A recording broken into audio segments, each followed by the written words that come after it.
ስፈልግ ደግሞ አጠፋለሁ። እሺ መቼም አላደርገውም። ልቀቀኝ። ሙሉ ሰውነቴን እያወጣሁት መሞት ካልፈለግ በጣም እኔ ጋር አትምጣሽ። አሁን አልፈልግም። ሂድልኝ በቃ አልፈልግም። እኔ ላይ እጇን ታነሳለች። የሆነ ነገር ካላደረግን እኮ ለልዬን የሚጎዳት ብቻ ለተቅማጥ ነው እንደዚህ የተዝረፈለፈ። ይበቃል በቃ ያደረግሽው ነገር አልረሳሁሽም። እሱ ሌላ ነው። እሺ ብላ የምትሰራውን ስራ ማለት ነው እንደሚመስል ደግሞ ምን ሰማ ግልኮስ ምንድን ነው እድሜ ለገጀራውና ለዚህ ከርፋፋ ወንድሜ። አንቺ ደግሞ ማነሽ? ሊሊ ያለ ኤላ መኖር አልችልም ብላ እንግዲህ ኤላ ተደውሎለት ከአሜሪካ እንዲመጣም ተደርጓል። ይሁን እንጂ አሁንም ቢሆን ኤላ ኦሪጂናሉ ቢመጣም ፎርጅዱን አንተ ነህ ኤላ፣ ይህማ ሊሆን አይችልም በማለት እንግዲህ እየመለሰች ትገኛለች። ዶክተር እዩ እኔ ኤላ አይደለውም፣ ኤላ ማለት የድሮ ፍቅረኛሽ የነበረው እንዲሁም ደግሞ ጥሎሽ የተሳፈረው ይህ ነው፣ እኔ ዶክተር ኢዮኤል እባላለሁ ብሎ ራሱን እንግዲህ ቢነግራትም እሷ ደግሞ አይ በጭራሽማ እንደዚህ ሊሆን አይችልም በማለት እንግዲህ አሁንም ቢሆን ክርክር ውስጥ ገብታለች። በሌላ በኩል እንግዲህ ባቡሬ በጣም ተቸግሮ ይገኛል። ይሁን እንጂ የተቸገረበት ዋነኛ ምክንያት እንግዲህ በመጀመሪያ ደረጃ ኤላ ተመልሶ ስለመጣ ነው። ምክንያቱም ኤላ እስካሁን ድረስ ትወደዋለች። እሱ ምንም ቢከዳትም እንኳን ያንን ሁሉ በደልና ግፍ አድርሶባት ቢመለስም አሁን ግን ሊሊ ኤላ ኤላ ከማለት ሌላ ምንም አይነት አማራጭ የላትም። ዴብም እንግዲህ ከአደይ ጋር ያለውን የፍቅር ግንኙነት ለማቋረጥ ተገዷል። በአሁኑ እንግዲህ እናቱም ሆነ አባቱ ጥለህ ወደ አሜሪካ እንድትመለስ የሚል አስቸኳይ ውሳኔ ተወስኖበታል። ይሁን እንጂ እኔማ አደይን ለማንም ጥዬ አልሄድም በማለት አሁንም እየተከራከረ ቢሆንም እነሱ ግን ቤተሰቦቿ ካልፈቀዱ አንተ ምን የምታመጣው ነገር አለ? እንኳንም አልፈቀዱ ደግሞ የገጠር ልጅኛ አናጋባም አንተን የመሰለ ልጅማ። ስለዚህ ከዚህ አሜሪካ መጠህ የተማረችውና የሰለጠነችውን እንዲሁም ደግሞ የምትመጥነን ታገባለህ እንጂ ከሱማ ለአደይ ስትል መቆየት የለብን ብዙ ጊዜ በማለት እናትና አባቱ ደውለው እንዲመለስም አድርገውታል። እንግዲህ የፍቅር እናት በመካከላቸው ገብታ ይህንን ጉዳይ ለማስፈጸም እንዲሁም ደግሞ ሽማግሌ ሆና ገብታ ለማብረድ ብትሞክርም እነሱ ግን በጭራሽ ካሁን በኋላ ከአደይ ጋር እንድናይም ሆነ እንዲታይ አንፈልግም በማለት ላይ ናቸው። ሆኖም እንግዲህ ያው ጓደኛዬ እባክሽ ምን አስበሽ ነው እንደዚህ የምትጋብጂው? ተረጋጊ እስኪ፣ ልጁማ እንደዚህ እንዲከፋ አታድርጊ። ደግሞ በዛ ላይ ሁለት የሚዋደዱ ፍቅረኛሞችን ማላየት ለአንቺም አይበጅም ብላ ነግራትም ነበረ። እንግዲህ ጓደኛዋን ማስከፍታታለች። አንቺ አይመለከትሽም፣ በማያገባሽ ነገር ባገቢ መልካም ነው ብላ ጉዳዩን ባጭሩ ለመቋጨት ስለፈለገች ብቻ እንግዲህ እንዲመለስ ለማድረግ እየወሰነች ነው።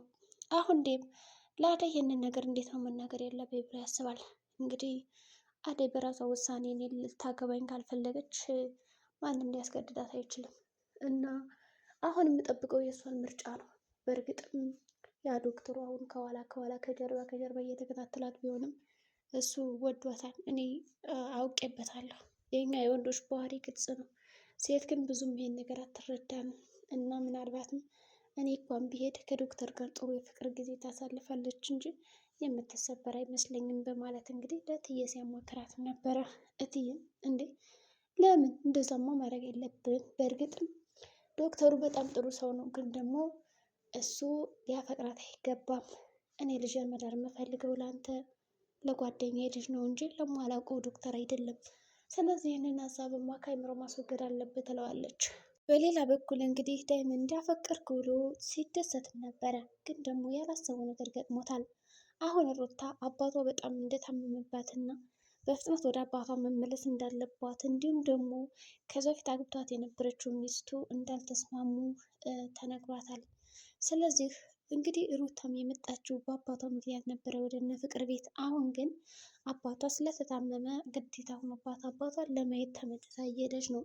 ፍቅር በዚህ ተነስታለች። በቃ ካሁን በኋላ አንድ ሰው ቀንሰልኝ ከቤት እና በጣም ጥሩ አማራጭ ነው። ይህንን አጋጣሚ በመጠቀም እንግዲህ ብዙ እድሎችን ድል ላደርግ እችላለሁ። አሁን ደግሞ ይችን ጅል ሊሊን ማን ያስወጣልኝ? ለነገሩ ችግር የለውም። አሁን ይሄ ኤላ የሚባል ስለመጣ ችግር የለም ያስወጣልኛል ከዚህ ቤት መንጥቆ በማለት እንግዲህ ትደሰታለች። ይሁን እንጂ ቤዛም ቢሆን እንግዲህ የኤላን ካርታና ፕላን ወስደዋለች። አሁን ባቡሬ በሊሊ ፍቅር ስለታወረ እዛ ቤት ገብተው ምን እንዳደረጉና ምን እንደሰሩ ምንም የሚያውቀው ነገር የለም። እንግዲህ አጭሪት ቤዛ ምንድን ነው ያደረገችው? በመጀመሪያ ደረጃ ያንን ካርታና ፕላን ከዘረፈቻቸውን በኋላ ወደ ፍርድ ቤት ሄዳለች። ወደ ፍርድ ቤት ከሄደች በኋላ እንግዲህ ይህ ስም የስሙ ቤት በእኔ ስም እንዲዞር እፈልጋለሁ በማለት ለአቃቤ ሕግና ለጠበቃም እያናገረች ነበረ።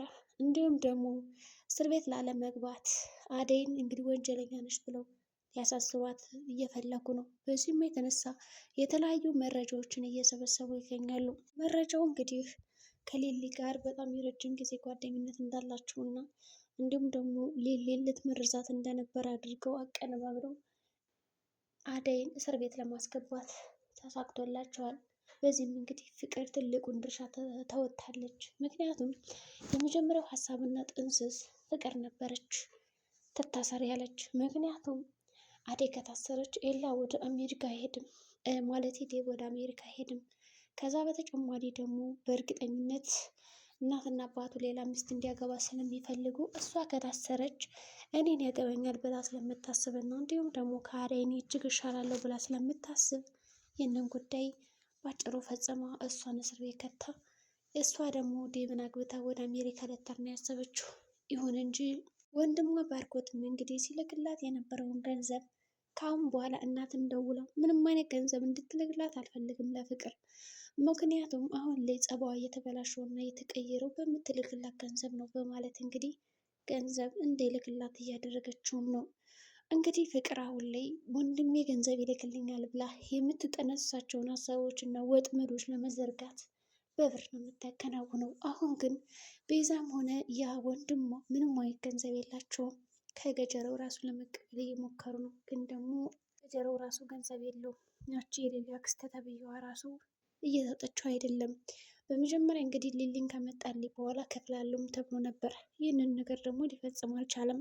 ስለዚህ ያለው አማራጭ አሁን ወደ አበበ ነው። አሁን የኤሊን ጉዳይ ትቶ ወደ አበበ ዙሯል።